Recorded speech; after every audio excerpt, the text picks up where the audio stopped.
You are now listening to True Warrior Football Podcast.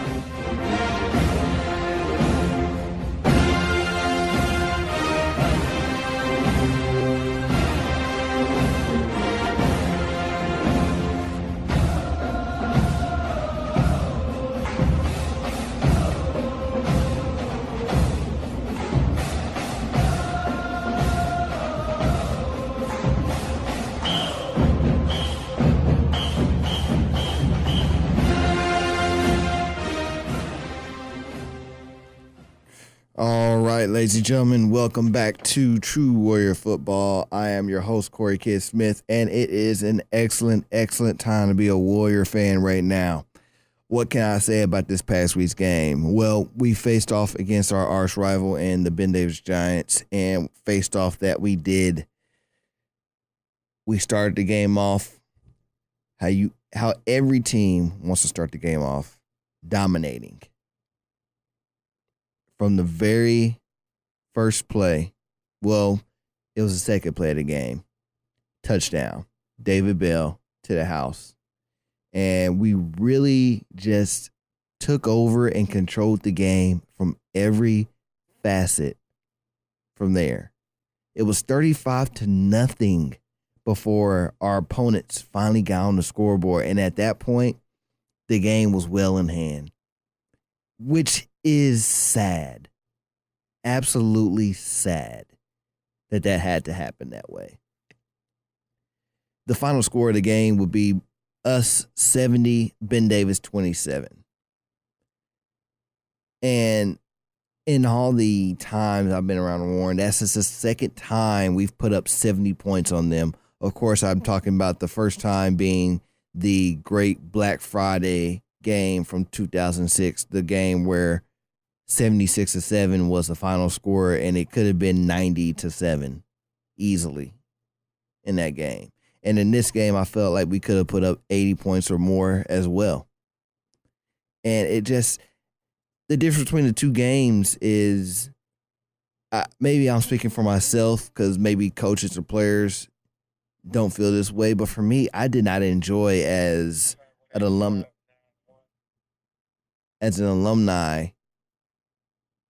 seeing that type of dominant, I'm like, man, this is not how I feel Ben Davis should be.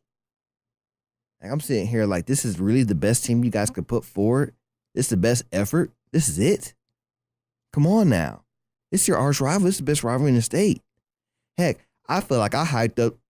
Listening to last week's podcast was a better, I enjoyed doing that and listening to that more than I am watching this game right here. It felt like we beat up on North Central again after doing that 2 weeks ago. That's what it felt like. At no point did I feel like this was the best rivalry in the state. And now, maybe that's just because we're that much better than our opponent, which I truly hope so. But I remember in 2006, when we beat up on Ben Davis, people kept saying, oh, well, that was just a fluke game. That was just a fluke game. You know, Ben Davis is not, 60-something points. Warren's not 60 points better than Ben Davis. Well, you know what? In the second game, we didn't score 70-something, but they didn't score more than 7 points again. So maybe we were that much better than them. And maybe if we do face Ben Davis again in the playoffs, maybe they will give us a better effort. Like we gave them a better effort last year in the sectional championship game. So I hope they improve. And that brings me to another thing. I saw there is a local media reporter, a gentleman by the name of Jay Graves. I've not had the I've not properly met this gentleman right now. He does some really good work. He promotes a lot of Warren football and a lot of other high school sports, high school teams here in the city. And he posted a report after the game talking about how Ben Davis parents are upset with the outcome from Friday night's game, which all parents have every right to be. every right to be. And I guess there was coaches on the staff that said that, after last year's team lost like 50-something seniors, that the drop-off was going to be evident. Now, I can understand that for a lot of places, but this is a top level. This is the MIC. I don't accept that at all. You see, in 2003, we had a lot of great senior talents on that football team, that one state. But what we had coming up behind them was an undefeated JV and an undefeated freshman football team. And I had a feeling when I joined the program in 2004 that those two teams right there would go on to do great things. And I was correct. Because what those two teams brought ended up being the greatest dynasty in state history. Now, some will say, oh, okay, well, you can't sustain winning like that for a long time, which is correct. You can't sustain it unless you have a lucky roll every now and then. You're going to have drop-offs, which I understand. Heck, the 2006 team, okay, we went undefeated, had a great class of seniors. The juniors, or the JV, and the freshman teams also that year went undefeated. And those teams the next year combined to win another MIC championship, okay? And then the year after that, they were still a very good team. Won their sectional, made it to the regionals, okay, before they lost. And really, we beat up on Ben Davis in 2006 in 2 games. It would take Ben Davis 2 more years before they finally beat us. So I don't want to hear no crap about, well, the drop-off, so you got to expect. No, I don't accept that at all. You coach up your players at every level to let them know that when it's their turn, they're ready. I don't want to hear nothing about, well, we're too young. That's bull. Okay? Cut that out. That's unacceptable at this level of Indiana high school football. Unacceptable.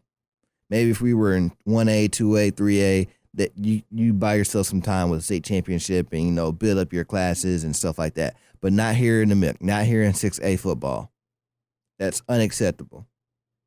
So to my contemporaries over there on the west side, get better, please. I don't want this. I don't want to beat up on you guys like this. That was not enjoyable for me to watch. David Bell running up and down the sidelines. Ramir Elliott running up and down the sidelines. Jaden George passing like it was this. Now, don't let me get this said. I am great and happy for the boys. Because I gave a great speech on Thursday before the game. And I'm going to play the speech for you guys in a moment here. I gave a great speech to them. I hope that speech carries with them going forward. But I have to let them know, like, the success that we're getting right now, please don't let that get to your heads. Please do not let that get through your heads. Because, gentlemen, there have been some great teams in our school history, and this is no knock on you guys. There have been some great teams in school history that have come through this program, come through these hallways that did not finish. And those teams that I'm talking about, in all honesty, are better than your team right now. So please don't make the mistakes that they made and come up short when it matters most. Finish this, okay? Take it to the end. See it through. Finish. Now, we have some great content for you guys on this week's episode of True Warrior Football Podcast. And before I do that, let's take a brief pause for a message from our sponsor. True Warrior Football Podcast is sponsored by Warrior Aid, made painstakingly by us, the Warriors. It will make you a winner. You'll be beating Ben Davis in no time. You might even win a state championship or two. It's good, my brothers. Drink it.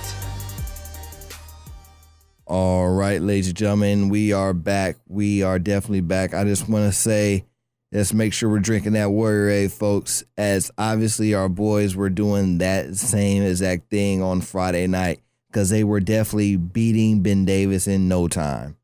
Beating Ben Davis in no time is always good. Like I said, got out on top of them 35-0 real quick. And, we just controlled the game from there. Now, I also want to say it was so great to see so many former greats come to the game. It's always good to be back around those players and such. Sometimes I don't get to see everybody as often, or I haven't guys come back to the game that haven't been there for a long time. So that's always good to see. I spoke to a lot of them, and I'm play what I have. I was able to interview a few of them during the game, so I got some great content for you guys right there. But one thing I wanted to say is going forward, for our big home games that we have, I'm going to be working with the athletic department here to make sure we're getting a set area for a lot of our players to be at during the games. I don't want to have this be it was a little bit of an issue at times, so I want to try to fix that problem. So from now on, I think what is the next? Our next big home game will be against Carmel, and that I believe is October 5th, I believe. And I'll be making posts on the Twitter at True Warrior FB1 and on Instagram and the official Facebook page about this. But we're going to be having an Warrior football alumni area designated in the end zone from now on for big games like that. So we can all be together at one and fellowship and talk like that and enjoy and watch the game going on. So we're going to be doing that. So if you plan on coming to the Carmel Warren Central game at the end of or October 5th, email me, reach out to me on Twitter, contact me some way, somehow. Email me at truewarriorfb@gmail.com, and I'll make sure I have your name on the list of players that are coming, people associated that are coming to the game as well. I don't want to get anybody left out. The only thing is you have to get me a full set of names 24 hours in advance. The best I can do, folks. So that Thursday, that's the cutoff. All right. But once again, I'm going to be promoting this. So make sure you check out all of my postings, everything I'm going to be putting out there for you guys. Because I don't want anybody to feel left out when the next game comes. All right. So with that being said, folks, here's some great content from some of the greats in the program that were at this past Friday's game. All right, I'm here live with the legendary Shakir Bell. Shakir, how we doing? And I'm blessed watching these Warren Central Warriors clown against the Purple People Eaters. We getting after it right now. We're getting after it right now, man. What are your thoughts of the team now that you've been away for a while and then you come back and see it? What are your thoughts? I mean, it's just amazing to see that tradition truly never graduates. I mean, you got to realize that Warren has been relevant for a long time, a very long time, and we keep having breakout athletes, not only just in the state, but in the country. Our athletes go on to play college ball, pro ball, and they always stand out. So, it's just great to see the guys come out here and keep the legacy going. Absolutely. Like I said yesterday in this week's podcast, we've had guys excel at all levels. Yeah. College ball, professional. Matter of fact, you had some professional success of your own in the CFL. And tell people a little bit about that real quick. Which team did you win it was a Canadian Grey Cup, right? Yeah. I played for the Edmonton Eskimos in 2015. Okay. And my rookie year, I led the team in rushing.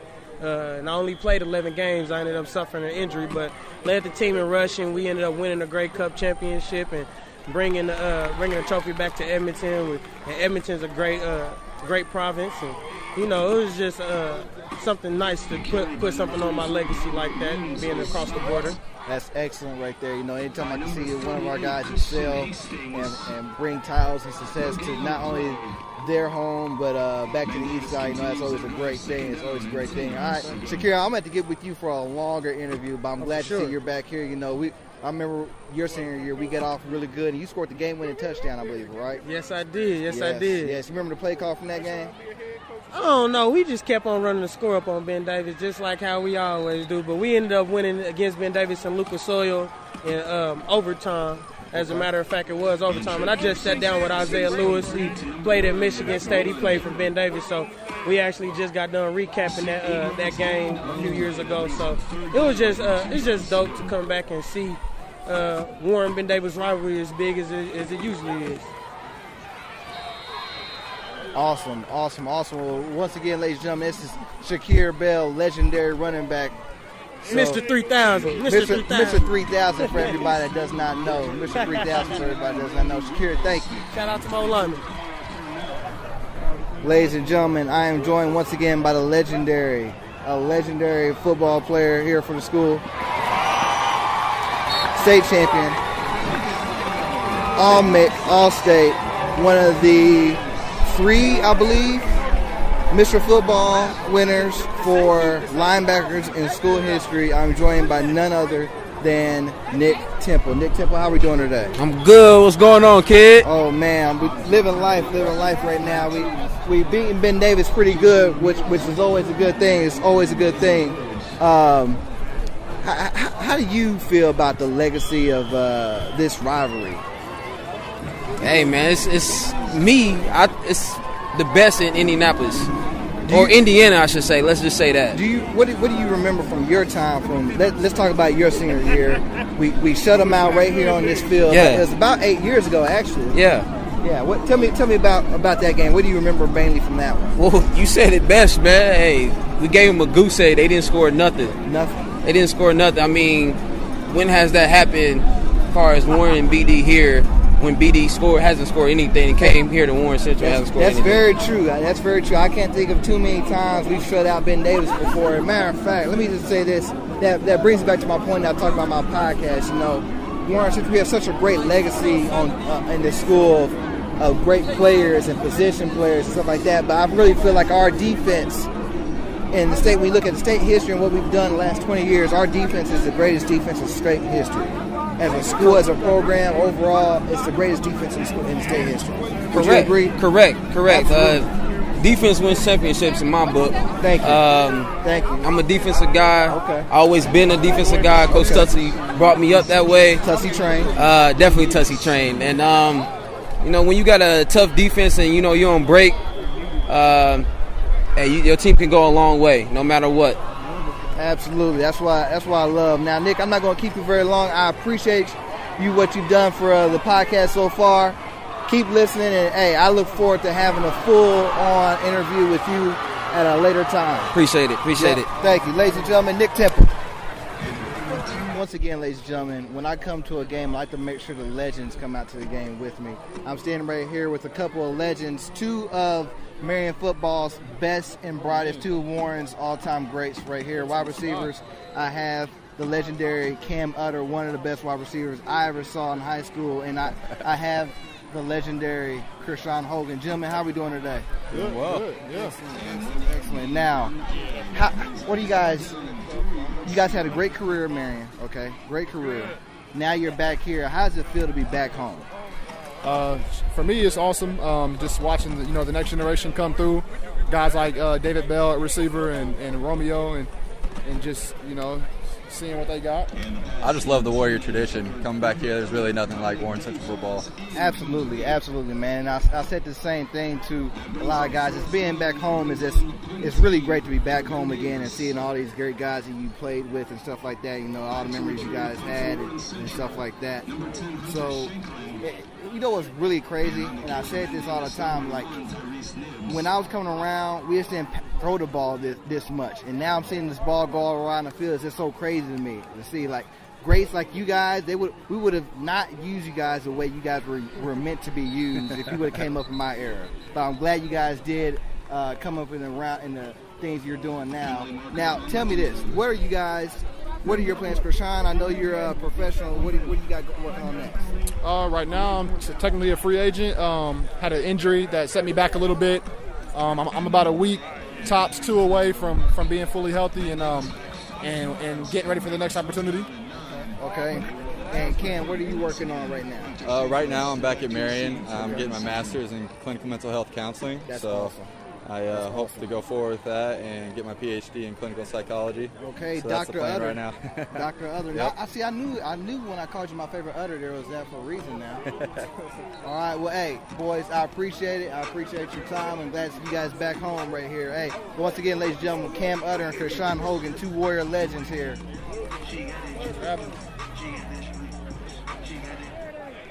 Okay, now, ladies and gentlemen, I am back here with the great Elijah Jones. Elijah Jones was a state championship defensive lineman on the 2009 team. Elijah, how you doing today? I'm great. How you doing? Oh, I'm doing great. Doing great. You know, doing good things, great things to the podcast. You know, it's really great.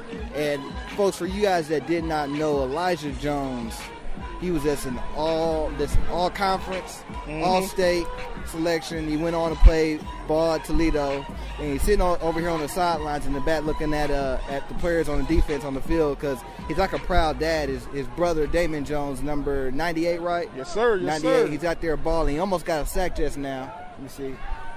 We on offense. Oh, now. we're back on offense now. Okay. I didn't see his train. Oh, so we got another stop then. All right. That's what I'm talking about. Now, how does it feel to be back? Do you get the chance to come back to all the home games? Or not as much as I would like to, but just being back here, the atmosphere, it's reliving memories, old friends, and getting to see my brother make the same memories I have is the best feeling I can honestly have right now. Great feeling.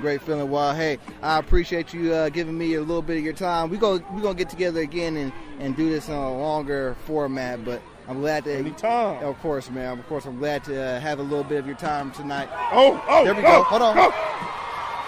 Almost broke one. That was Amir Elliott almost breaking another big run for a touchdown. All right, once again, Elijah Jones, everybody.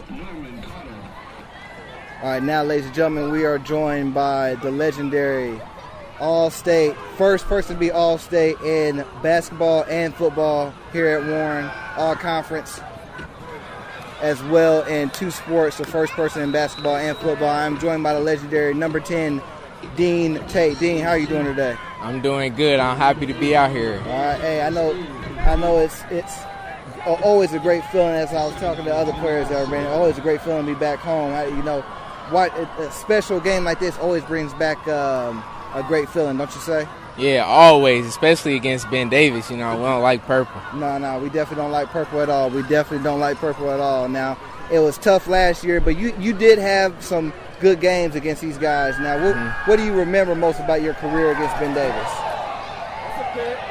We got it? Did you get it? Nope, incomplete. They got it incomplete. Dang it.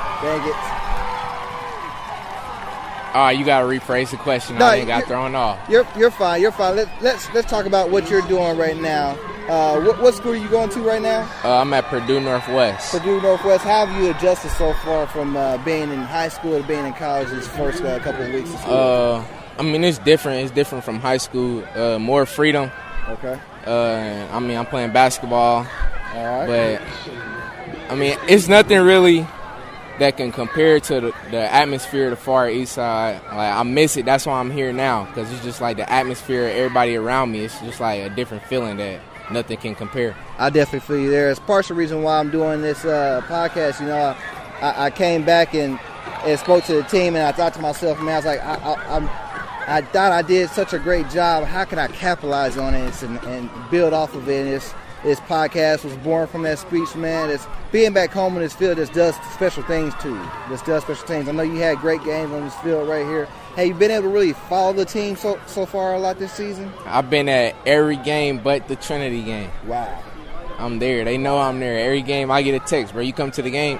You know I'm coming to the game. That's what I'm talking about. Well, all right. Well, hey, I'm not going to keep you very long. I love that you're here with us right now. And enjoy the game. Got you. Now, before I be able to do that, I had to take a break from all the great football legends that are here right now to have a word with some great basketball legends. Warrior legends have been in all sports, various sports, and I'm standing right here with two of the greats in basketball. To my right, who do we have here? Devin Davis. And to my left, who do we have? Yeah, the DeAndre Brock. All right. The Devin Davis, too. First of all, Coach Brock, how are you doing? I know we're coming off a great season, state champions. Yes, sir. I know you're hungry for a second one, though, right? Definitely. We're coming back, right back.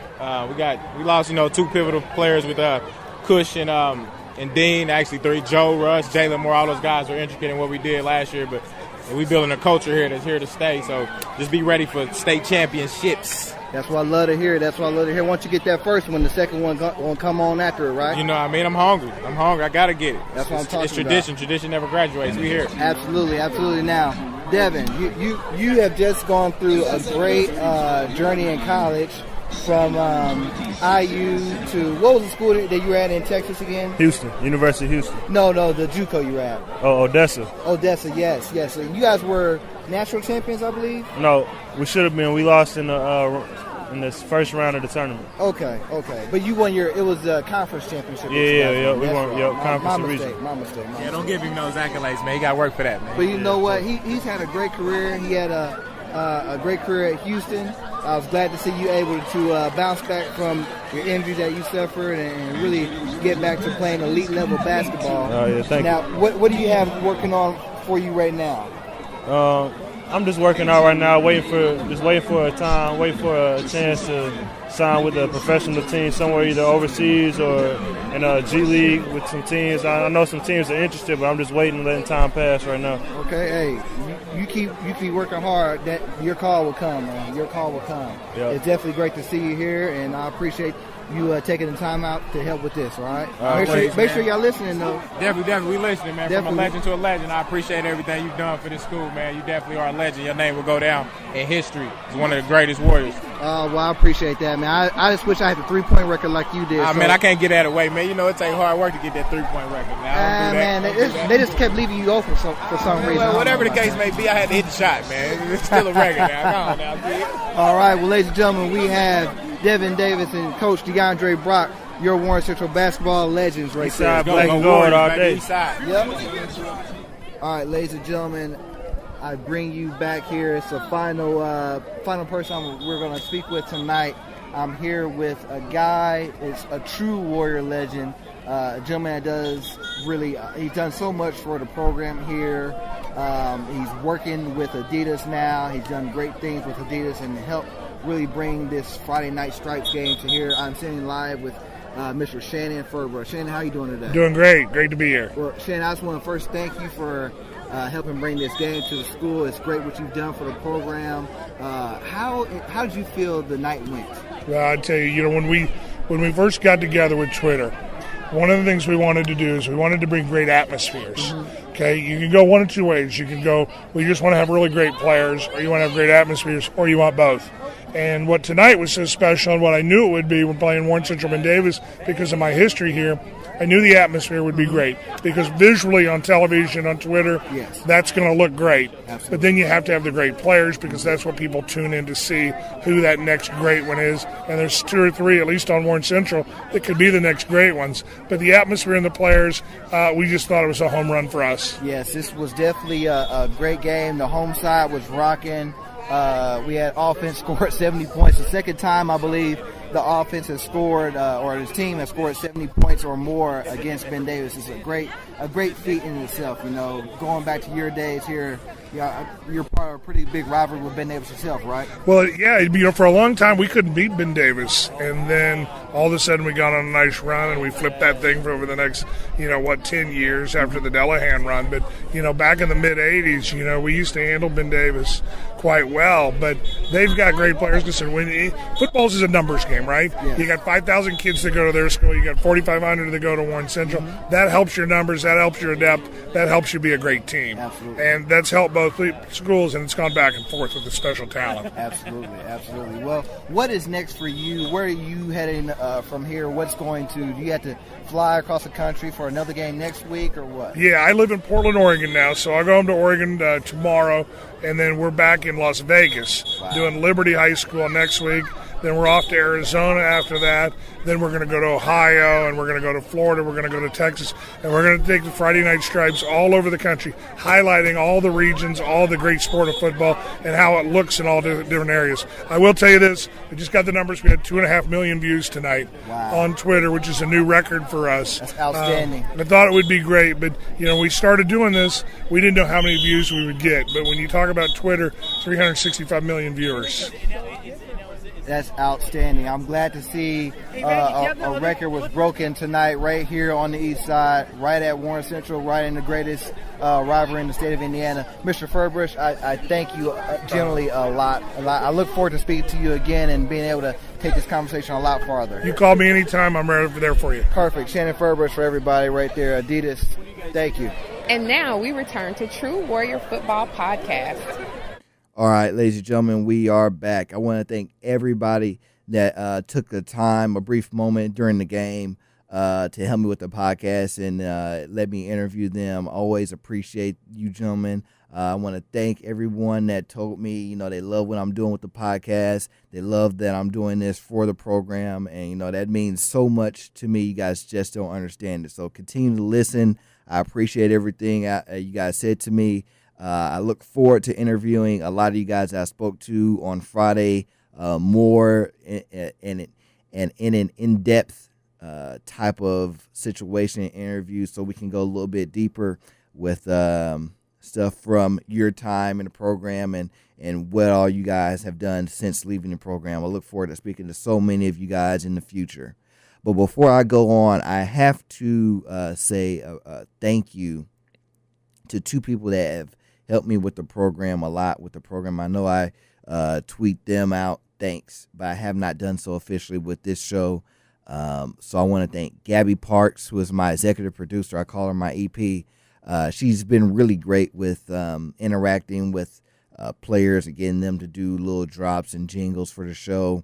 And I want to thank her because she really helps me bounce a lot of ideas her way and come up with creative topics that we're going to do for the show. It's always great to have great people and great students around you, and I definitely appreciate her as well.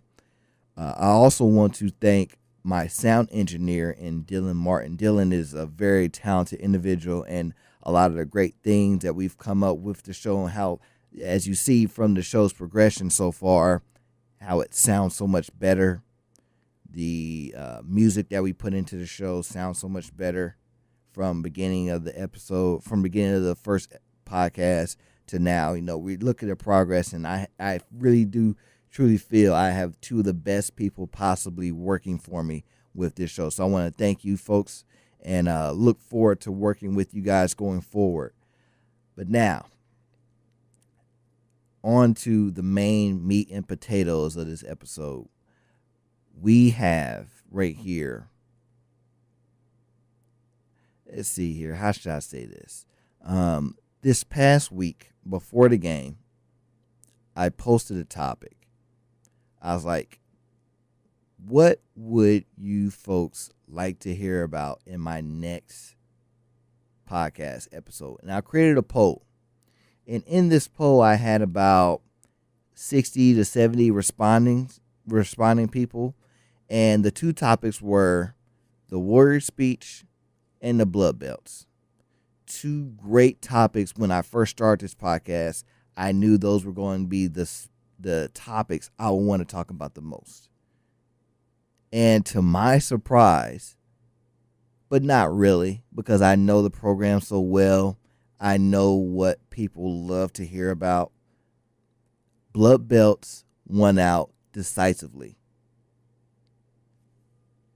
And with that, folks, we are going to talk about the blood belts in this episode. And I have so much knowledge on them, but I can't give you guys all the knowledge without going to the source, the creator of the Blood Belts. And with that is going to be my main guest. And he and I go back a long time. And he and I are like family. And we're going to discuss the Blood Belts at length, and as well as his time in the program and everything it's meant to him and his family and what he's doing currently. So, ladies and gentlemen, with all that being said, let's talk about the Blood Belts. Let's talk about the Blood Belts. Let's talk about the Blood Belts with none other than legendary coach Steve Tutsie. Testing 1 2 3. Testing 1 2 3. Check, check. Check, check, check, check, check. All right. Where'd you get that shirt? Where'd I get this shirt? This is a great shirt. You don't remember this shirt? Was that WKU? No, this is a special team shirt we had. It's like 2009, 2010. Damn. All right, ladies and gentlemen, it is my great respect and honor to bring to you guys. Are we ready? Yeah, we're going. Oh, well, you didn't tell me. Okay. Oh.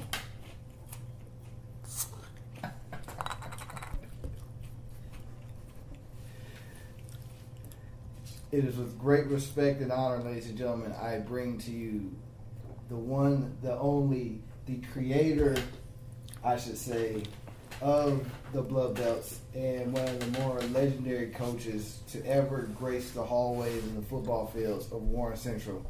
2006 Shut National Coach of the Year. So many different accolades I could put on this man, but everybody just knows him as Coach Tutsie. Coach Tutsie, how are we doing today?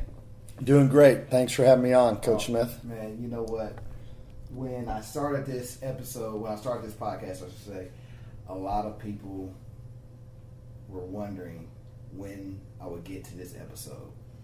And I couldn't rush it, okay? I couldn't rush it. There's so many different topics I want to address. No doubt. But I knew this day was going to come, and it came up a whole lot sooner than I thought it would, but it comes at a great time. I know you and I both gave speeches last week to the football team. Great speeches, of course. You and I, when we get together and talk to the team, it's always a great feeling. Didn't it just feel great to just be back on that field? Oh yeah, no doubt. Because we all help you build it just as much as I build it, man. I mean, obviously there's a lot of people and great times. And like I said, I never had a bad day there in 12 years, man. I was very fortunate. Obviously, you are the same. Yeah, we both had some great times there. And after that speech that we gave, I went and looked at the results. I posted a poll question to Facebook and on Twitter, and I said, for next week's episode, what would you guys rather hear? And the two topics I posted were the Warrior speech and the Blood Belts. And I thought the Warrior speech would win in a landslide, and it was the other way around. Right. Like, everybody just loves the Warrior speech, but everybody loves the Blood Belts so much more. Or either that, or they just want to know the history behind them. Right. Could you imagine the impact when you brought the Blood Belts to Warren Central, that it would have this kind of aura and mystique around it when you first went to... Well, I think it's like anything else, the players gotta buy into it before anything. And, we needed, I just, hey, play for blood, man. I mean, that's what I've always thought defense is. I always, we live in an age now, you can't say certain things about football anymore, but I've always thought what Coach Tomlin of the Steelers said, football is a violent game. Whoever plays the most violent wins. And that doesn't mean that we're trying to hurt people. That means it's a physical, violent game. And, that's where, play for blood. Where you put the belt on, play. And again, it was a great tradition. I'd like to use it again, but, it's hard to, that's one of those will live forever. Yes. And that's a place that it probably should live at. Yes, and I'm glad to see them the programs brought the red belts, the blood belts back in a special way. With me giving them actual belts to wear in the hallways, and for them to actually have a physical, great-looking belt to use on the sidelines during the game. I think that is the modern update to what they can do now. I really wish ISSA had come out with the rule that prohibited our team from wearing it, but it is what it is. Yeah, no doubt. Not a very good rule, and it's not so much the ISHA; it's a federation. But I still think there's great. We spend so much time, we chastise kids. We want them to do more, and then when they do something special, they're a starter. I mean, hey man, you're a starter at Warren Central, or you're a starter any place in the MIC, in my opinion, man. That's special, man, and you should reward that. One thing that we've always embraced is reward and acknowledge great effort, and that's what the blood belts do, man. Because I can imagine when we first started them. We had some really good competition, and hey, man, first thing out of their mouth was, "Hey, man, do I get a belt this week?" Yeah, so that's a great thing. Let's start there. Was 2001? 2001 was your first season at Warren, correct? Mm-hmm. Now, was that something that you had, or were the blood belts kind of something that you had used at your previous school? Well, we had talked about it. We had used them. We used them at Decatur Central High School for certain games. And it became a thing where it was just used for certain games. Okay. And then obviously when we came, Warren, it came full-fledged. And, it grew. It became just like Warren did. It became a monster all of itself, And the one thing I always thought about Coach Wright, Coach Wright never really cared about, having belts for the offense, but he always was pretty geeked up about, and he'd always ask, hey man, who's, any surprise blood belts, and then, we took it to, when Coach Hart got there, we took it to a different level. We always tried to embrace it and make it big. And, now with what Coach Mann and Coach Lee did with the WWF belt, I mean, that's cool. It is definitely, it's a great modern take on it. No doubt. We at Marion, we're TBD, top ball disruptor, and I think that's cool. But I'm telling you, man, the blood belts is right there, man. The blood belts is right, especially the one they got, because they've made it. It's not just for this year. It encompasses all the greatness in Warren Township. And again, I've said this, and many people have said this. I mean, just the state championships I played in, we had great offenses, but, people kind of forget, our second one in 2004, and I'm certainly not trying to make any disparaging remarks about the offense because we had a great offense, man. Correct. But, you look what the defense did in 2004, and that really encompasses what the blood belts. I mean, you go to Fort Wayne Snyder, people don't understand that was the number one scoring offense in the history of Indiana high school, and I got to think it's pretty close. Yeah.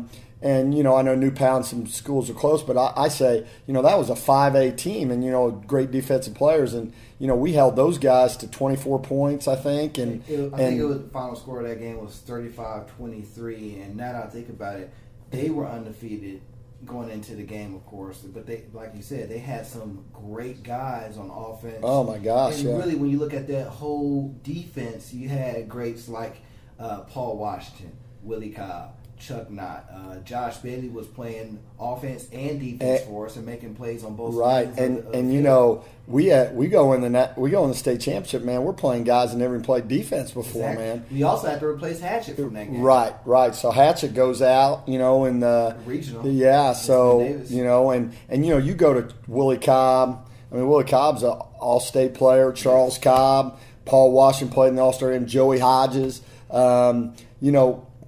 Obviously, had Mr. Finch in the middle that helped patrol it, but really the red belts, it's really has nothing to do with your athletic prowess. It has to do with your effort prowess. Yes. I mean, because hey, Charles Cobb, those guys, man, they just played their tails end off, man. And, people don't understand now. And, I'm not trying to, you go to 2004, man, you were playing Ben Davis in the regional. We get 4 turnovers in the Jay Stu in the fourth quarter. I mean, people don't understand that. And, the thing I always go back to is, they're going for the knockout shot and they run a reverse pass and we were coached up pretty good.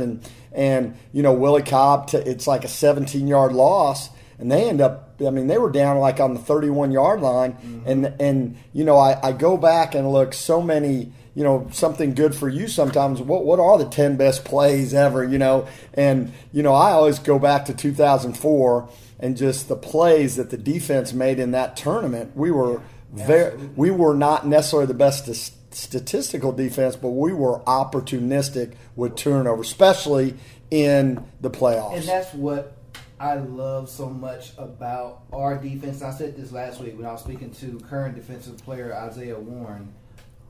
I really truly feel like Warren Central's defense, and this is a great thanks to you and your efforts and the people that you brought around you and created a great staff, but Warren Central's defense is truly, if not the greatest defense in all state history, it's one of the best ones. I cannot imagine another team that didn't have necessarily an overwhelming amount of great athletes all over the place that played nearly as hard as that 2014. Like that 2004 defense, without them making those plays down the line in the Ben Davis game, in the state championship, there's no 4-beat.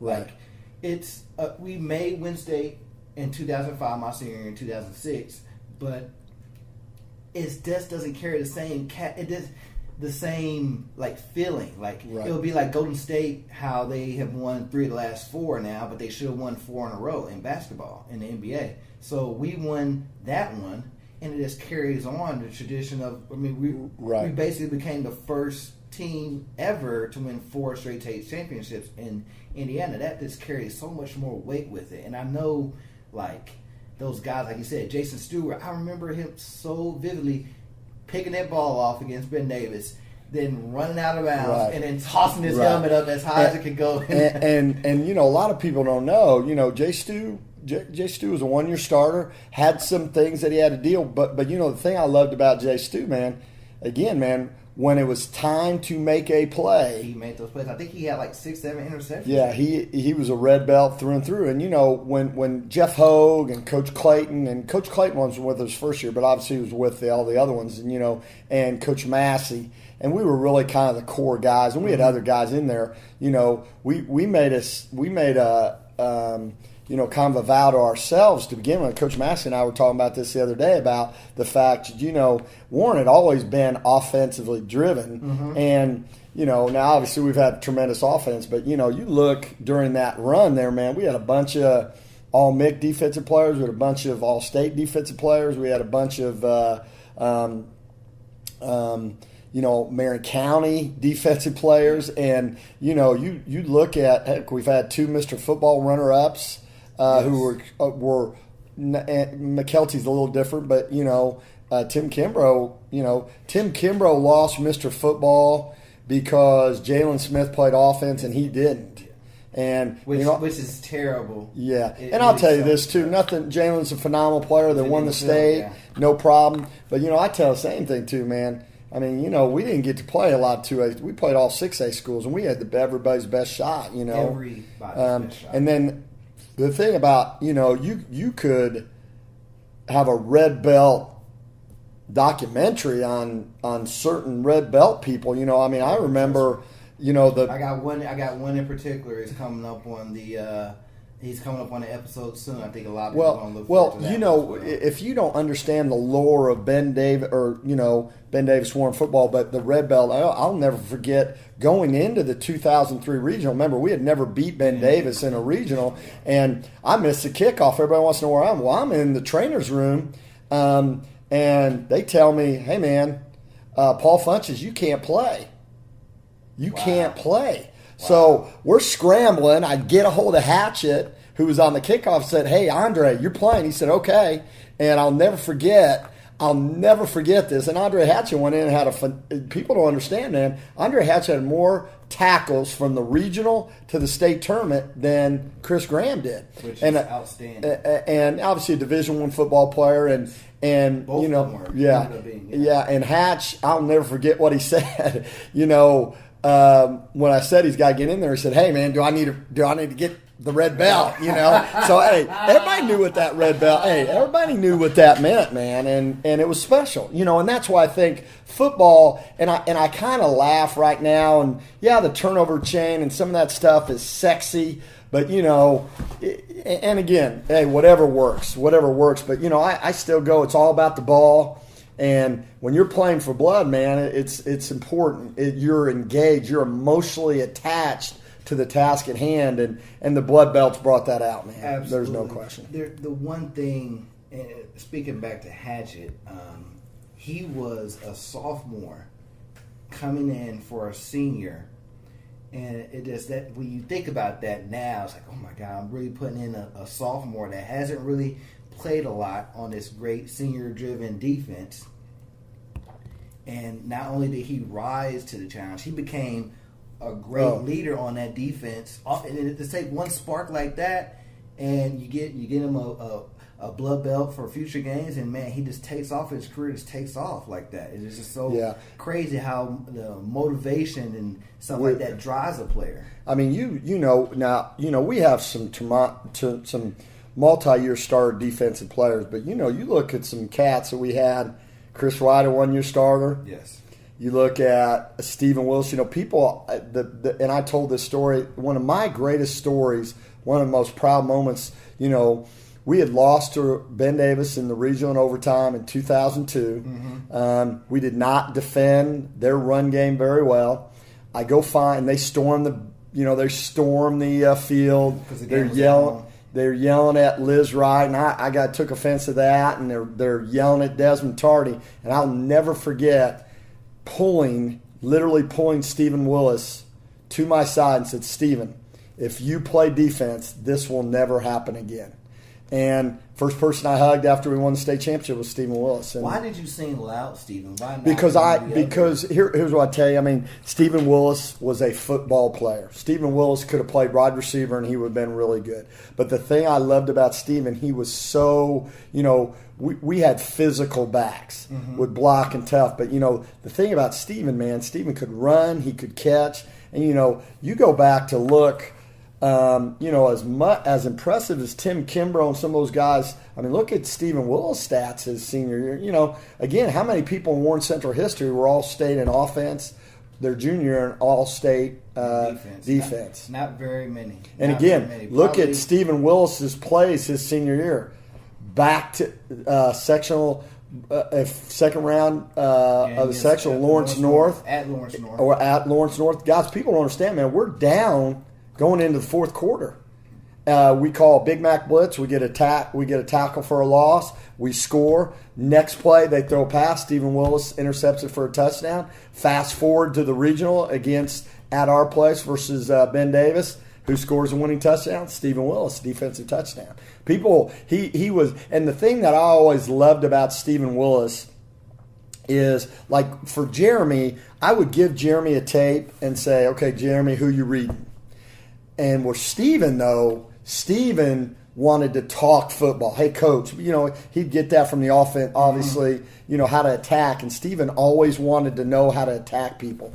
And, you know, the big thing that I think Stephen, and again, he was a good football player, but only played 1 year defense. And, man, and our linebacker, Sam linebacker, he's a rush, crush, and cover guy, man. And for Stephen to be so successful at that, but Stephen was a savvy football player. He would always, you know, read quarterback intentions. I remember Stephen was really, even before Jeremy Finch, he was the first guy that, you know, really would break quarterback tendencies, hey, what he looks, all that stuff. And Stephen helped me as much as I did. Because we would come, hey, Stephen, what did you see? You know, hey, Coach Tutsie, what did you see? And we would bounce ideas. And I'll never forget. And guys, if we would have had cell phones and text phones back then, man, it would have been crazy because, I mean, Stephen would call me late at night and I'd say, hey, why you call me late at night? And then I'd call Steven, and his mom would say, hey, why are you calling my son late at night? I said, well, but in a good way. But, we're trying to win. I mean, no doubt. I brought this up last week in the episode.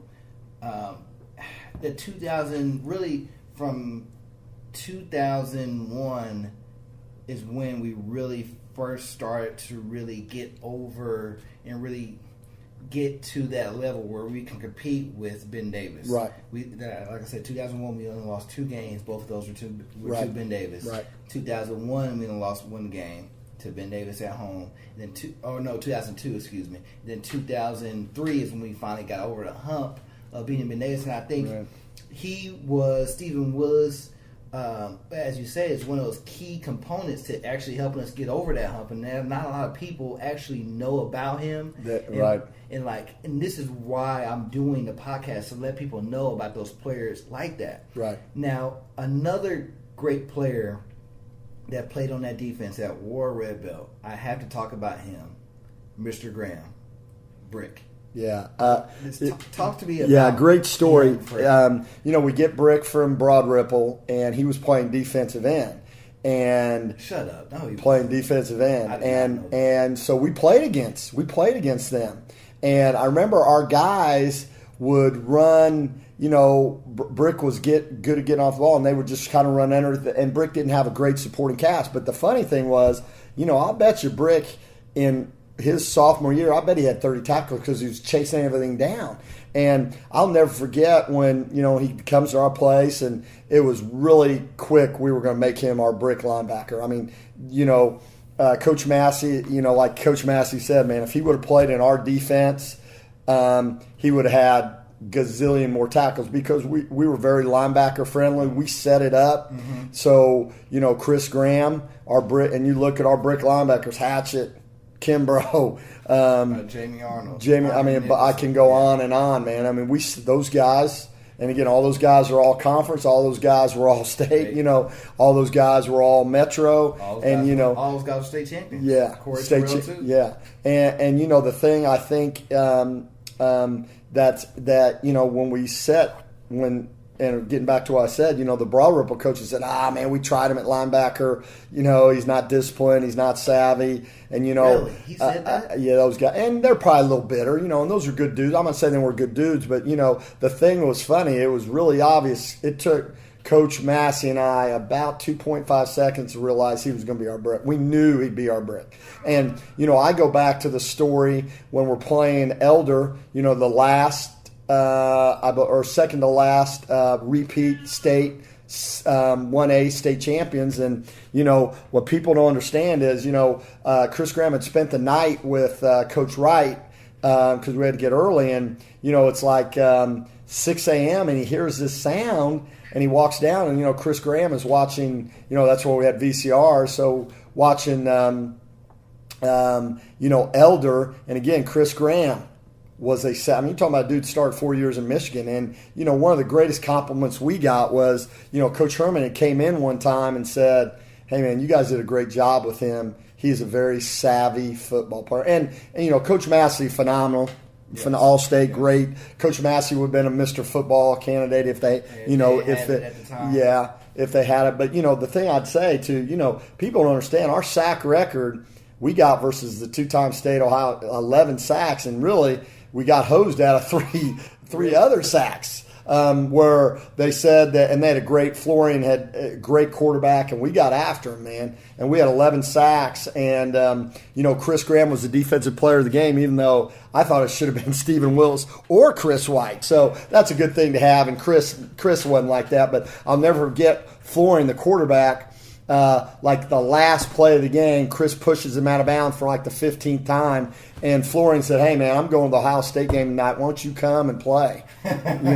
So, Chris was just tremendous. We had developed a couple of techniques for Chris where we let Chris be Chris, and, it showed especially in the state championship game, when we played the Penn quarterback, he was so good at break and contain. And, we had Chris White on the other side, and we told Brick, we said, hey, Brick, he's going to roll your way And you know, you look at the first time that Chris hit him, man, you can see the life come out of his body. You know, and again, you're talking about an offense was averaging 50. Well, yeah, and Coach Yeoman did a good job with the spread at that time. But again, you look at the defense, 57-7. I mean, you know, we've excelled even in games. I go back to the Carmel Warren Central game, you know, where the overtime game, you know, we still made the play that got the ball back. And speaking of that, we're talking about the 2009 state championship game, not the 2013 one. In that game, I remember we were down 28-20, and I think. Matter of fact, that's a great time. Let's pause it real quick, folks, for a brief message from our sponsors. True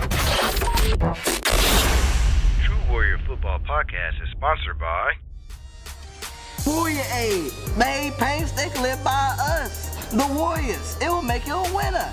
You'll be beating Ben Davis in no time. You might even win a state championship or two. It's good, my brothers. Drink it. All right, ladies and gentlemen, we are back with Coach Tutsie here. Now, as I was saying, Coach, the 2009 state championship game, we're facing Carmel, and we're down late in the fourth quarter. It's 28-20. And I remember we had the ball Carmel had the ball. We're on defense. Right. And that last drive that they had, we really did some things that stopped them. And once again, this is guys, our red belts are in full force. They're locked in, and we make a play.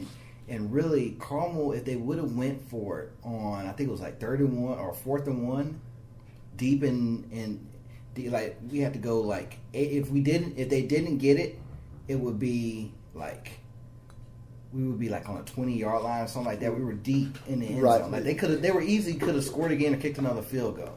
Right. They were in range, but they didn't. I think they punted to us. Right. Well, and made us go to the field. Yeah, it was funny because it was 3rd down and 2. I remember it vividly. We knew where he was going to run. They had hurt us so bad in the first game of really running quarterback inside zone, quarterback keep, and we knew what the play was. And I'll never forget, Coach, and we had not played particularly well pass defensively there. We gave up some ones, and some guys didn't play exceptionally well. But excuse me, but you know, it was 3rd and 2, I believe, and Coach Hart thought they were going to pass and wanted to get in a passing thing. I said, Coach Hart, I know Coach Mo too well, man. He's running, and I'll tell you right where he run. And they ran that quarterback play to the and we had worked that. Coach Edmond at the time was our linebacker coach. We had worked that play at least 30 times during the week, you know, we got to stop. We knew where they were going to run. Sheldon Day. It was really Sheldon Day, Corey Terrell, you know, some old timers who played really well for us. But, you know, we knew where they were going to play, hit that, and we stopped it. And, you know, I tell everybody, you know, I have so many vivid memories from the state championships. That's probably the stop is one of my favorite. And, you know, Derek Hart being 8 for 8 on 4th down, man. You know, but again, as poorly as we played, we did not play very well. If there's not a stop in that, there is no drama. And I said this same thing to Malik Mile, who was a linebacker on this team, that in the Trinity game, even though they didn't play well in the first half and a little bit of the second half, if they don't get those 5 straight stops, the comeback doesn't happen. We're not talking about an epic comeback on national television for us, like for our program. Like that was so huge, but it goes back to it. The defensive spirit of the Blood Belts, for sure, was definitely there with that team. I mean, those guys stopped them. Like I said, Trinity was 10 for 11 on 3rd downs. That's incredible. Right, 10 for 11, and they ended up being 10 for 16. They don't get another one. They end up being like 0-2 on 4th down when they went for it as well. Yeah, and see, that's why I think the Blood Belts are so important, because football offense, you have a ball. Correct. On defense, we don't. We're trying to get the ball, but what's their, you know, as coaches, we're always looking for things that are going to not only, you know, bring our players together, but strengthen our players. And I think that's what the Red Belts does, man. You know, I remember there was a big joke, and obviously this is a PG-13 show, so we'll keep it at this. But that people said, and I know the school that they allegedly said tried to get that changed because they thought we had like extra power, superpowers when we put the red belts on. And I said, you're right. I mean, me and Coach Hogue kind of got into a little disagreement with a couple coaches. We do have the red belt, and people say, it's not a good message. I disagree with that. I mean, you're bonding, you're playing for blood, you're giving up blood not only for yourself but playing for the guy next to you. Correct, and that's the reason I've always loved. I mean, you gave me one, and that was like the greatest feeling. Right. And I can't even imagine like the guys that were out there. See, I've never played, of course, but I know those guys that got the red belt for the first time. That had to have been like the most amazing feeling. Like, I know guys that were supposed to turn in their red belts in the season. I know they still have it. We always got people. Hey, man, I remember it was so funny.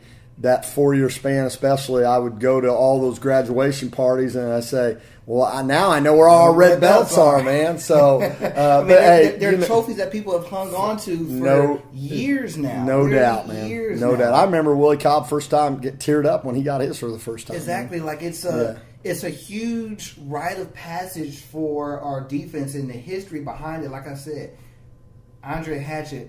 The first time he had an opportunity to start in a big game, he wanted to get a red belt because he felt like that would make him one. Right. It would make so many other players down the line have that same exact feeling. And Coach Wright kind of mentioned this one time. It really was a rite of passage. Yes. Because, people don't understand. Yeah, we had the Finches and the Evans and the JOs, and we had, so much of what Warren Central was, was those senior guys. I mean, like I said, I go back to 2006. We're still the only team in MIC history to go undefeated freshman, JV, and varsity. Exactly. And, now, kind of JV is an afterthought, but that was an important deal for us. I remember quite vividly in 2000, the first time where we lost to Ben Davis when I was at Warren, the JV game was at Ben Davis, and we all drove, and Coach Wright said, we're going to coach like it's varsity. And I remember, the first half we were getting after him, and then all Ben Davis's varsity coaches came out, and, man, it was like playing varsity. Yeah, so, and again, I remember – guys trying to get red belts for JV, and the freshmen, So, but I said, nah, and I, it was special wearing a red belt. There was no question. And the kids, everybody embraced it. I mean, I tell this story all the time, man. It was so amazing how many teachers would come up to me and say, hey, I want to tell you, because I'll say something to Johnny, and I'll say, hey, I'll tell Coach Tutsie take that red belt, and they would snap to attention. The red belt just meant so much to them. And again, I go back to what I said: we don't play with the ball; we play to get the ball. So we have to have a common thread, a common bond. And the blood belts was it, man. Well, the blood belt was it. As defenses, this is at all levels. You're already playing on an uneven playing field. No doubt. So you have to have something that I don't want to say guides you, or it's something that helps that you're trying to anchor yourself to like pursue towards. And that's where a lot of the guys are like, hey, you know what, I got this red belt, I'm going to keep going as far as I can to keep earning the responsibility to wear this red belt every single week. Yeah, I remember the fiasco, the 70-50 score against East St. Louis. Now, before we get into 2005, that's my senior year. Yeah, before we get into that, now I have to chastise Coach Wright a little bit. Now we started at like 11 o'clock or something, but it was crazy. I think it was like 3 games before. Yeah, the thing that I tell people, man, it's 49-14. We've done a great job, and we force a bad punt, we're going to get the ball like the 30-yard line, 40-yard line. They haven't even come close to stopping us offensively. I'll never forget we were so good at cutting, and at that time Coach Suncat, almost all his coaches were NFL guys, and they're yelling at us, "You can't do that in the NFL." You know, they weren't ready, but you know, and I remember we forced a bad punt, and you know, Coach Roman, good friend of mine, and so it was a penalty on them. They had illegal procedure. Instead of taking the ball, Coach Wright said, "Let's punt it again, make them punt it again." Everybody said, "Go get a block." We get a roughing the punter, and then it's on. And it was so hot, man. It was so steamy hot. We were tired. But anyway, it ended up being 70-50. And, you know, the next week we played Ben Davis and played exceptionally well. Absolutely. But anyway, Coach Wright, you know, thought about not having red belts for the next game. Now, I don't think he would have done that because there might have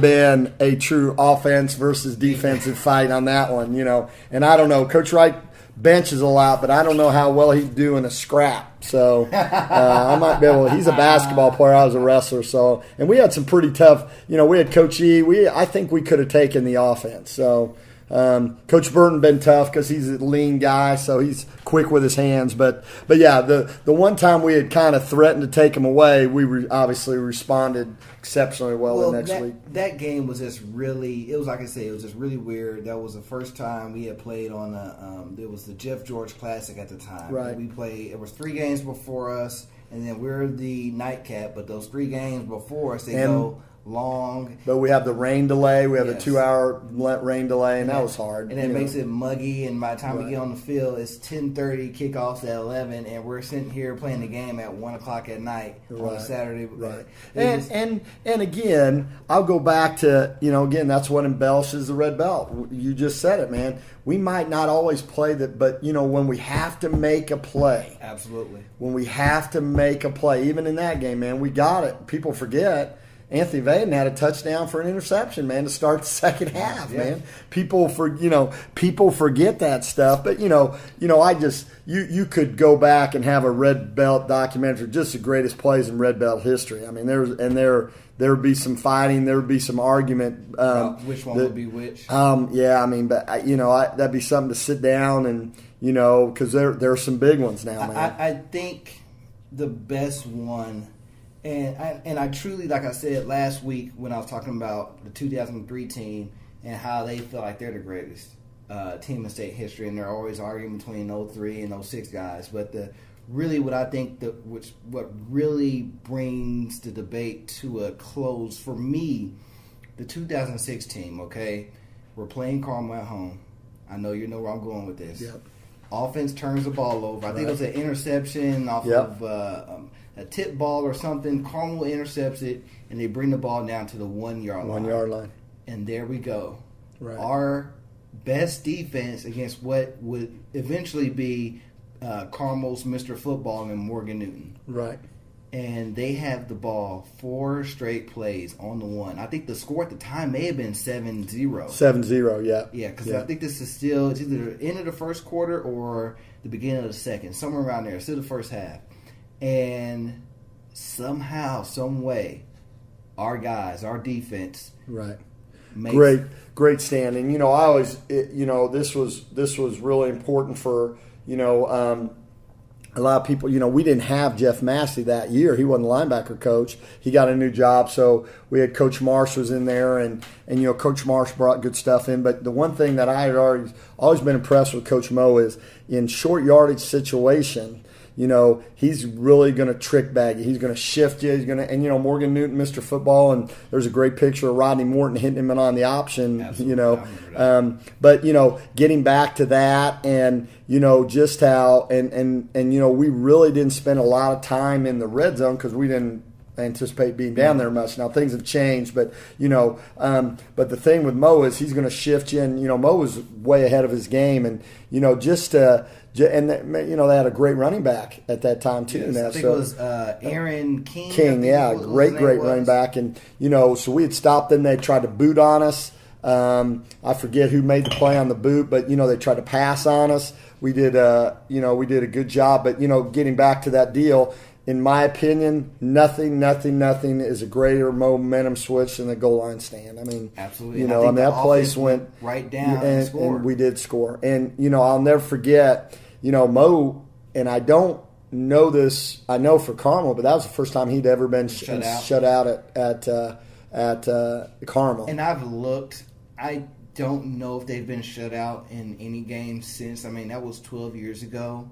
But I don't have their. I just went back to 2007 or 2000, looking at the records of everybody's teams, and I believe in MIC play and really all play. For us, we're the only team in the MIC that has not been shut out since 2000, and that's a great testament. No doubt. Us. I mean, because we had a lot of great games where the offense wasn't scoring, we scored for them. Yeah, like we scored. What was it? We scored against. God dang! I'm trying to think. What's the game here? Cottrell Moss had a bunch of game-breaking defensive touchdowns against North Central one year. Right. The year offense was struggling. Right. Like players like that came through for us, and that really helped push the offense on the way to get. Yeah, you look at even our last year, 2012. You know, and obviously it wasn't a good year for a lot of people, but, you know, I tell everybody, look at that defense that year, man. That defense, I think, is probably the third best defense I've ever seen. Unbelievable, man. Yes. What a defense we played, man. Like, I mean, do you look at the 2003, 2006 defenses, those being 1 and 2, you know, take your pick. But I definitely feel the 2012 defense was great. You know, they're you know, comparing defenses is like comparing your kids, man. You should never do that. But, you know, you hit the head with those, you know. But I'll go back to, you know, 2004. You know, we had 33 takeaways, man. Yeah. We were – the thing that always made me, you know, getting back to the, you know, our defensive philosophy – you know, those 4 years, man, we were 30-30 club. We had 30 sacks and we had 30 takeaways. That's where, you know, you want to get into best defense. Show me a team that's done that. I want to know. Go to Hoover, go to De La Salle, go to any of the Texas, go to Lakeland, go to. You show me a school that went 30 for 30. 4 years in a row. I want to see it. Well, I mean, here's the thing with a lot of those. Some of those schools are private schools, and they don't face. And don't want to say they don't face great competition because I'm sure they do. But there was a reason why the MIC was voted one of the best public football conferences in the nation. Right. Well, here's all you guys say, and everybody knows this is on record.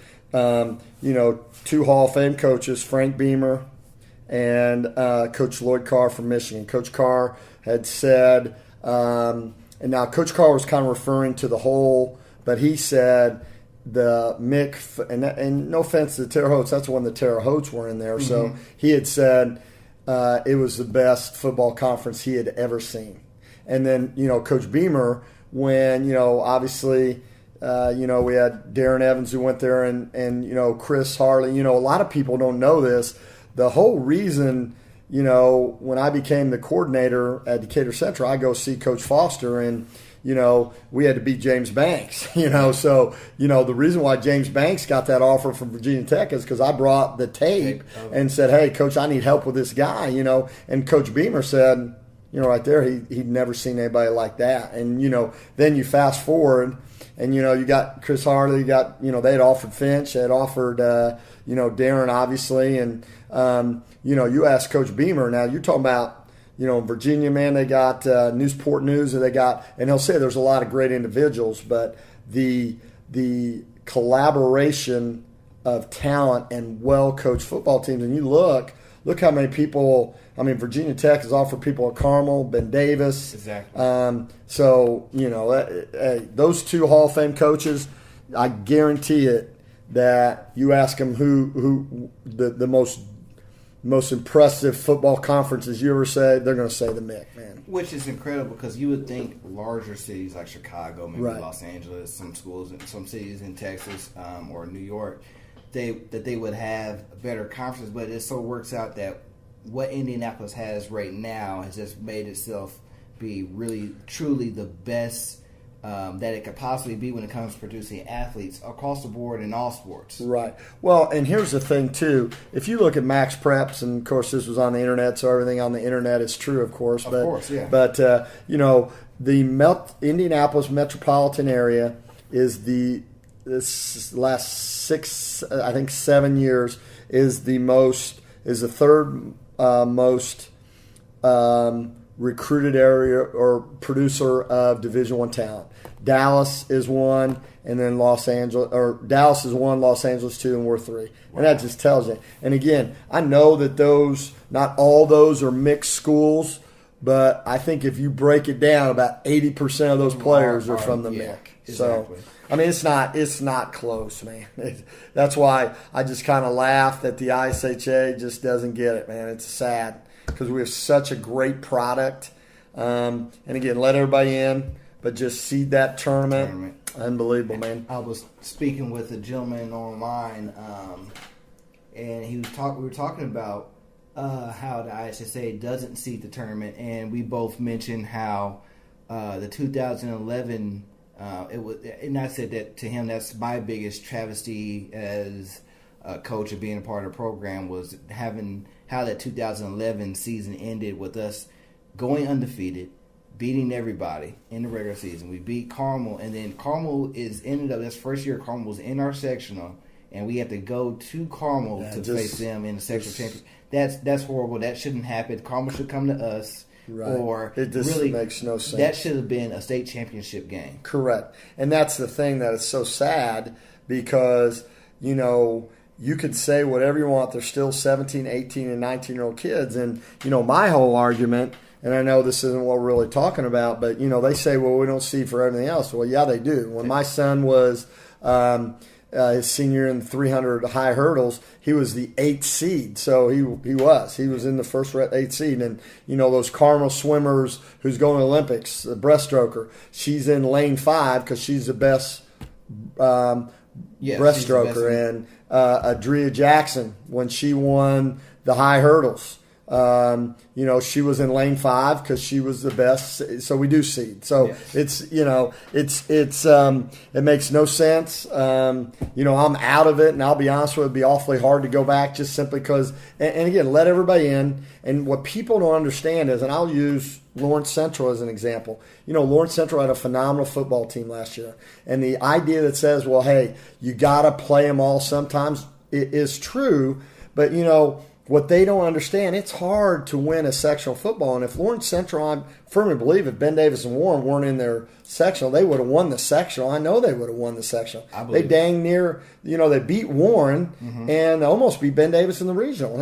And what people don't understand is that winning a sectional championship in football is such a monumental deal, man. That's so good for the program. Correct. And, yeah, you might not win the state championship, but you're going to get something. Mm-hmm. And, the MIC, again, and, I don't know. I don't know the rhyme or reason. I'm not very smart. My wife tells me that all the time. It's not very fair to kids. It's extremely not fair to kids. And I just don't know why you can't see the tournament. And I got into an argument with a current ISHA official right now about just seeding, the South and the North. And he made the comment, well, if Jeffersonville has to go to North Central on a Friday, that's just too much for travel. But they play each other in basketball, and last time I checked, I think JV games start at 6. So where's your? I think you can make it work. I don't know if there's a rule that says all playoff games have to be on Friday nights. If you have to move it to a Saturday, make it happen. Right. I mean, I don't think they'll ever go for a full seeding 1 through 16, where maybe, North Central has to go to Penn. But again, I don't think it's bad. I do think they should reward for the regular season. Let everybody in. Let everybody in, reward for the regular season. To me, just because of luck of the draw, you get to host a home game, it just, doesn't make any sense to me. I think in that 2011 game, or 2011 season, we hosted one game, that playoffs. We had 3 playoff games.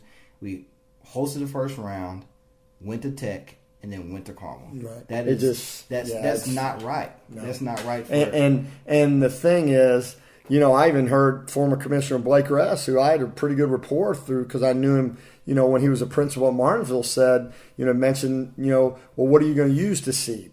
Well, I said, in Texas, they trust their coaches. They have a retired coaches bunch. Well, maybe that's not, I said, well, use the Sarragan rankings. And, he had made a mention that, well, you can bet. That's a betting, but you can't bet in high school games. I can't call up and, hey, give me the line on the Lawrence Central Ben Davis game this week. You can't get lines on high school games. So it just, I don't know. It's a shame. It's a shame that kids get, it's not fair to the kids. It's extremely not fair to the kids. And the idea say, well, yeah, you got to play them sometime. Yeah, but I can play them after I've won a sectional or a regional, and that's a big deal, man. And again, I go back to last year's Lawrence Central team. If you would have seeded that tournament, they would have been in a sectional. They would have won the sectional. If you go based on who they played and stuff, I'm not giving it to them, but that would have been a big deal. That would have been a big for their program, man. And I just, again, I don't get it. I don't get it. It's just a shame. Hopefully, when there's talk, new blood gets in there, they'll change it, but who knows? I don't know.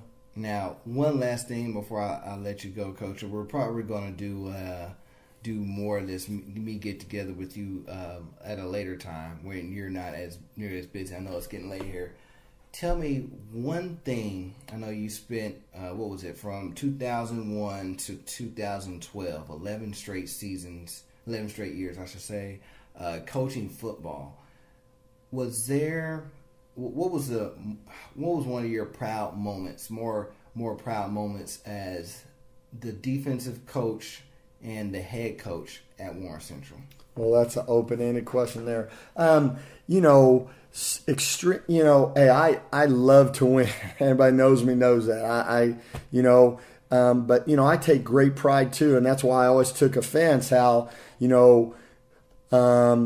when we all got together, we got a lot of kids in the school, man. We never, and I say my run because I clipped Coach Wright a little bit during my run. We never had an ineligible varsity player.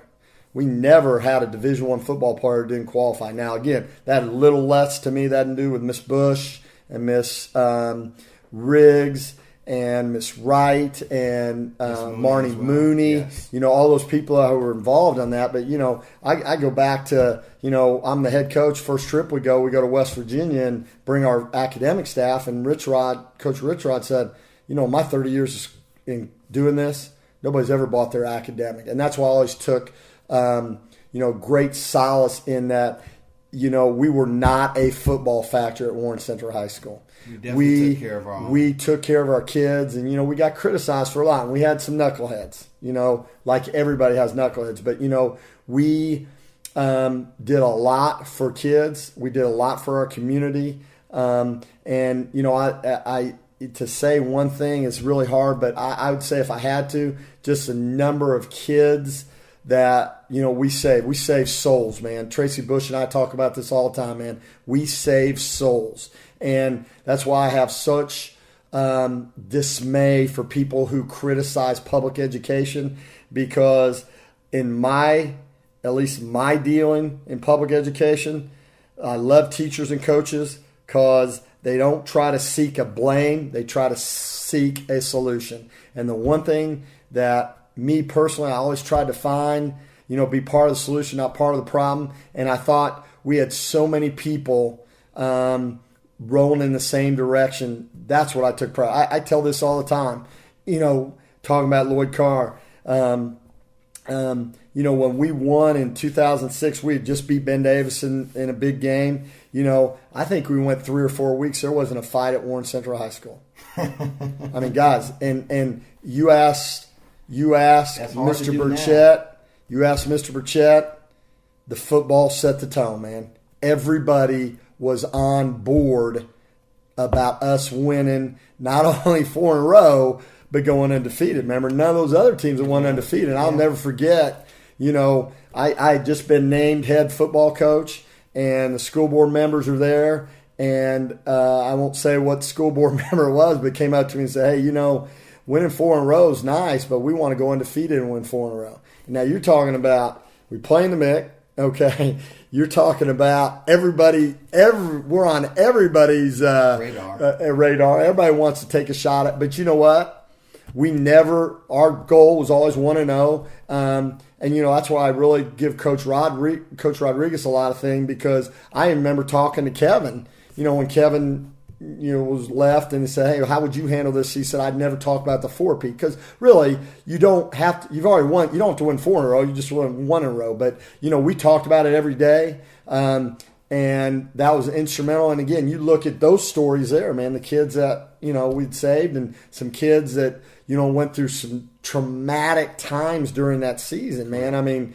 Again, this is a PG-13 show, so we can't get into some of those. But I tell everybody that was the greatest coaching job on our part, because man, there was a lot of testosterone in the coaching room, man. Absolutely. I mean, there was a lot of testosterone, and hey, what kind of head coach is Steve? Is he going to be all defense? Is he offense? And getting people to work together, and we had some new faces, and who is this new face? So I thought, and just the things I had to deal with the very first day of football, but, and that's not me, that's not me. We all did it together. We were all part of it, and obviously nothing but fond memories of all those. So, but I would say just the developmental kids. And again, man, I love all the championships we won, all the players that got Division I, got to go to school and all that, but just the developmental players, man. We save souls. Tracy Bush is right, man. We save souls. Absolutely, and I'm glad you brought up that. We're going to talk. I want to bring you back next week, hopefully,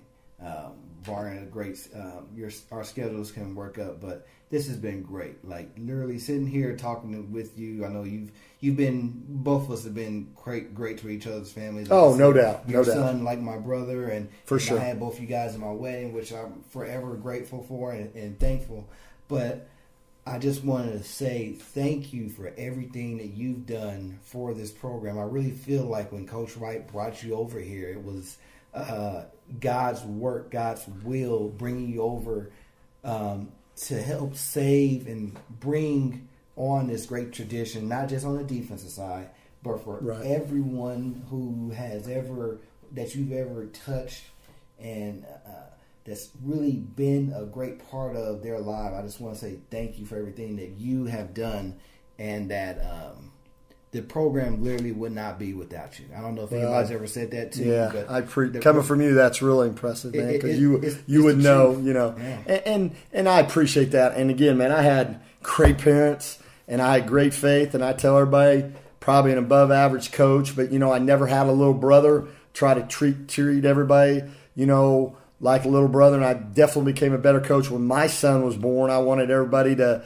I want to treat everybody like they'd want their son treated. But, we had a very fortunate, I do believe in God. I mean, it was a God deal that mixed the people. I mean, you look at that first staff, man, and then you look what 2006 was, and, I laugh now. Coach Hart has a phenomenal staff at Brownsburg, but people want to talk about who had the best team. We can argue that till the cows come home. Now, I think I'd win that. I'd really facts. But anyway, man, the greatest staff ever, it's not even close. You just look at 2006. I mean, look at, and we had a lot of great people. But, you talk about the core really starting off, myself, Coach Wright, Tracy Bush, Liz Wright, Coach Massey was in there, Coach Hogue was in there, Coach Burton was strong, Coach Roman, but those guys weren't in there at the very beginning. They got there the second year, but I'll never forget.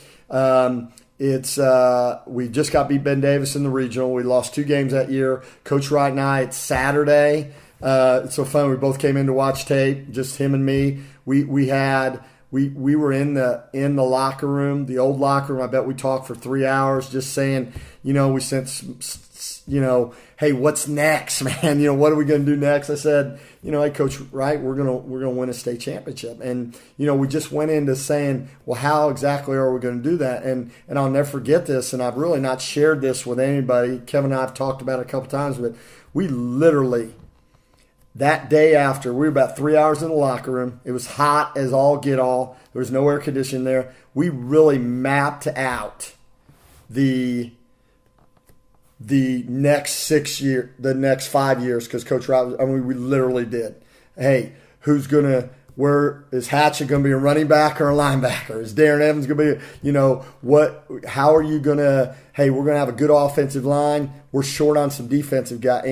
It was amazing how, we had mapped it up, and the one thing I've always said about Kevin Wright, the reason why I think we worked so well together, we were big vision guys, man. Vision of excellence. We knew what the big picture looked like. We had to fit them in there. Yeah, you guys definitely had a vision for the program, and it's easy. And I said the goal to beat Ben Davis is always a goal, but here's the thing with that: when you reach that goal, then you have to set up what's next. Right, and that's Kevin Wright 101, man. If you're not excited about your goal, if what you're doing right now is not going, set new goals, and I'm serious, man. We mapped it out. From coaches, we talked about coaches, we talked about teachers. I'll never forget. You talk about, we were building our academic, and we said, hey, we need to get more teachers. And besides, Miss Wright, Tracy, and Marnie Moon, man, they were getting killed. I said, well, you know what? Hey, I think this, and this would be a good one. And it's amazing how those people got in and just kept going. And that's the thing, man. It just kept getting bigger and bigger and more people. And that's what's so special, man. When you get any organization, when everybody's rowing in the same direction, it's powerful. And again, the end result. It's great kids, man. And again, you can pinpoint all the knuckleheads and situations, people that turned out bad. But you know what? For every one bad there might have been, there was 1,000 others. I know people want to chastise Jeremy Finch. He's a phenomenal young man. Did he make some mistakes? Yeah. But you know what? That's also a guy who I'll never forget. He MVP of the 2005, the Colts MVP of that game, where he's punt return, interception, had a phenomenal game. And at the end of that game, we come back to Warren, and I'm telling you, man, there was at least 200 kids. Jeremy was the last person. He left before anybody else signing autographs. This is after the 2005 state championship. Yeah. So, and he was so good for my son. And, now his son, looks up to Michael. I mean, that's how it is, man. That's how it is. And again, we can throw darts all you want. I've never been that guy, man. I'm a big George Patton guy. George Patton said any idiot can come in and see what's wrong with something. Can you come in and see what's good about something and build that up? So, absolutely. But yeah, I do appreciate it. I mean, good times. Got to meet you, obviously. Good family. That's the thing, man. People preach, talk family. I mean, we had a family, man, and everybody had their back, and it was a time when, and I see former students all the time just say how much they love that time, because it was such, and I never had a bad day there anyway, but, come to school, you couldn't wait to get to school. Mm-hmm. You couldn't wait to be part of something because here's the thing.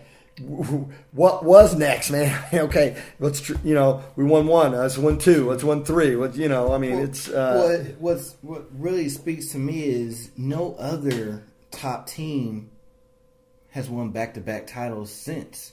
Not 3, not 4. Nobody else has been able to repeat. That's what's really crazy. Center Grove, I think, got close, but they didn't do it. Right.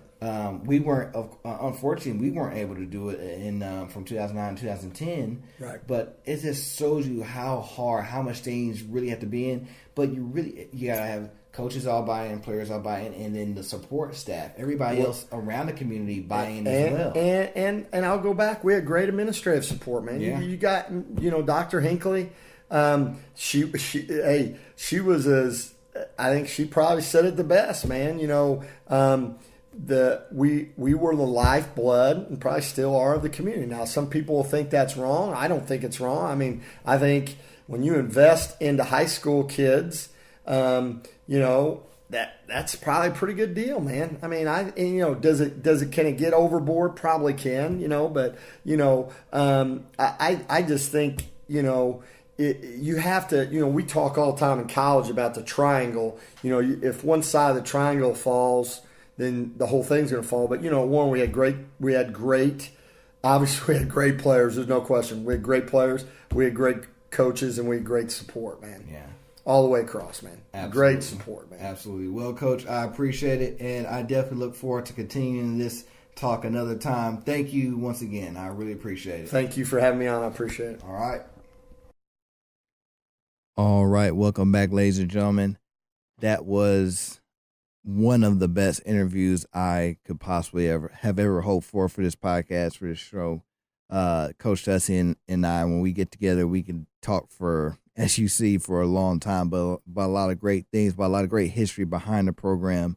We're definitely going to get together again for a part 2 to really talk more about his career, you know, the things that he focused on a lot while he was here and what he's been doing lately. He is now a defensive backs coach for Marion University, so he's been doing a lot of great things there. It's his 3rd season there with their football program, and they got a lot of great things going on this season. So I want to thank him once again.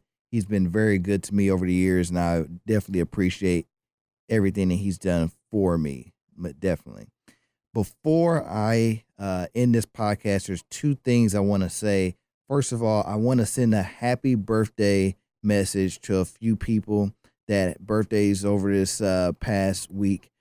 First, I want to say happy birthday to Miss Tracy Bush. Tracy has been an academic advisor for the football team for years and years and years. And the respect that so many players from previous generations, previous classes have for her is just remarkable, because she has really been like a mother, a great helper to so many of our players and athletes that have come through these hallways and come through this program. So I want to thank her and say happy birthday, Miss Bush. You know, I'm glad that you are still around here in the hallways and helping people now. And it's helping more than just the football players. You're helping more students now in your new role. So I'm very glad to see that. Hope you had a great birthday. Also, happy birthday to former Warrior legend Keith Jones. Keith Jones also celebrated a birthday. Keith Jones was another blood belt representative, one of the great defensive linemen from my senior year, 2005. That's an outstanding individual. He does a lot of things right now in our youth program with his son. And that's, you know, all around great guy, 2-year starter here for us. Definitely want to hope he had a great birthday this weekend as well. Also want to send a birthday shout out. I could do birthday shout outs like this each and every podcast, but for these individuals that popped up on my feed, I thought I would address them. One of the all-time great wide receivers in the program, in my eyes, was Maurice McGee. And Mo, as he's officially known, was just an outstanding individual, great person now. He's gone through a great transformation now in his new life and what he's been doing. I know he's done some things in law enforcement and done some really great things since he's left Warren. But when he was here in his time, man, he was a very special individual. Caught what I still consider one of the most influential plays in school history, the controversial touchdown call in the 2009 state championship game. You know, they say, well, he didn't catch it in bounds. It shouldn't have counted. Well, you know, it was either the referee was either going to call pass interference on a Carmel guy or it was going to be a touchdown. So what do you want to do? All right, you either give us a touchdown, so we still got to go for 2 points, or you're going to get the ball we're going to get an untimed down on the 1 yard line. So it is what it is. But you know what? He was so much better than just that one touchdown play. I know that's what he's remembered for right now, and probably what he's going to be remembered for a long time to come. But he had so many great plays as a junior and as a senior that year, and was so critical to what we ended up doing in winning that last year, that 2009 season. So I want to say a happy birthday to him. I also want to say congratulations to 2 former Warrior legends. Tyree Pollard got married a couple weeks ago, so congratulations to him and his wife. Very happy for you, Tyree. You know, I haven't seen you in a long time, but I hope you're doing well. I also want to say congratulations to another Warrior legend, a guy by the name of Chris Edison. Him and his bride, Lauren, got married last Friday. I wasn't able to make that because I was at the Ben Davis game, but I hope you guys had a great time. The pictures look great. I know you guys just moved out west, so I want to wish you guys the best of luck in your new endeavors and hope your union is very blessed and fruitful. Definitely so. And last but certainly not least, ladies and gentlemen, if you have an opportunity, this weekend is the annual Circle City Classic football match, which is held between two HBCUs, historically black colleges and universities from around the country. They usually come to Indianapolis every year, either September, October, and for the Circle City Classic. And this year, Howard University faces off against Bethune-Cookman, and Bethune-Cookman has one of our very own Dwayne Trotter-Brown on the team, and he's a key component to what their offense and offensive line wants to do each and every game. And he this is like the last time probably he's going to be playing here in Indianapolis, unless he makes it to the professional leagues, which I for sure hope he does. I hate that I'm not going to be able to make it myself to the game because I already had previous plans and did not look ahead of time to see who was playing in this game and stuff like that. So I'm beating myself up about that. But Dwayne, I really, really hope you have a great time here. I know you've been putting on really well. I talked about you in the last episode. Very proud of you. Very proud of everything you've accomplished so far in your career. Continue to do well. All right. And ladies and gentlemen, that is all. Go out, support the football team tomorrow as they travel to Pike. And with that, Warrior Band, take us away.